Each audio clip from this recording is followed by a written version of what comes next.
नमस्कार, स्वागत आहे तुमचं महाराष्ट्र दर्पण 24 या न्यूज चॅनलमध्ये। पहिल्याच दमदार पावसामध्ये वळण रस्ते गेले वाहून। आडगाव बाजार आडगाव फाटा मार्गावरील वाहतूक ठप्प।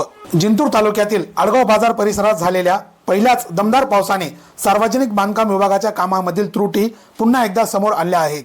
आडगाव बाजार ते आडगाव फाटा या महत्त्वाच्या मार्गावरील पुलाच्या बांधकामामुळे तयार करण्यात आलेली पर्यायी वळण रस्ते पुराच्या पाण्यामध्ये वाहून गेल्याने या मार्गावरील वाहतूक पूर्णपणे ठप्प झाली आहे। गुरुवार दिनांक 25 जून रोजी झालेल्या मुसळधार पावसामुळे परिसरातील ओढे नाल्यांना पूर आला। यामुळे आडगाव बाजार आडगाव फाटा मार्गावरील 3 पुलाच्या बांधकामांजवळ उभारण्यात आलेले तात्पुरते वळण रस्ते पाण्याच्या वेगवान प्रवाहामध्ये वाहून गेले। परिणामी वाहन चालकांसह नागरिकांची मोठी गैरसोय झाली।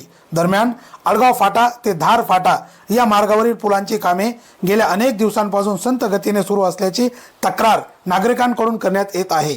काम पूर्ण होण्यास होत असलेल्या विलंबामुळे नागरिकांमध्ये नाराजी वाढत असून पर्यायी व्यवस्था देखील पहिल्याच मोठ्या पावसामध्ये कोलमडल्याने कामाच्या दर्जावर प्रश्नचिन्ह उपस्थित होत आहेत। पुरामुळे काही नागरिक 3 पुलांच्या मधील भागामध्ये अडकून पडल्याची परिस्थिती निर्माण झाली होती। पाण्याचा प्रवाह कमी होईपर्यंत त्यांना तेथून बाहेर पडणे शक्य झाले नाही।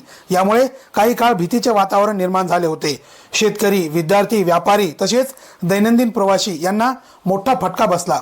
स्थानिक नागरिकांनी प्रशासन आणि सार्वजनिक बांधकाम विभागाकडे तीव्र नाराजी व्यक्त करत पुलांची कामे तातडीने पूर्ण करण्याची मागणी केली आहे। तसेच पावसाळ्यामध्ये वाहतूक सुरळीत राहावी यासाठी सक्षम आणि दर्जेदार पर्यायी रस्त्यांची व्यवस्था करण्याची मागणी करण्यात आली।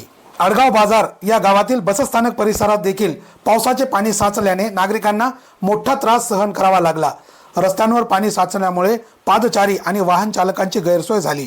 पावसाळ्यापूर्वी आवश्यक उपाययोजना करण्यात यावी अशी मागणी ग्रामस्थांनी केली आहे। ब्युरो रिपोर्ट, महाराष्ट्र दर्पण 24।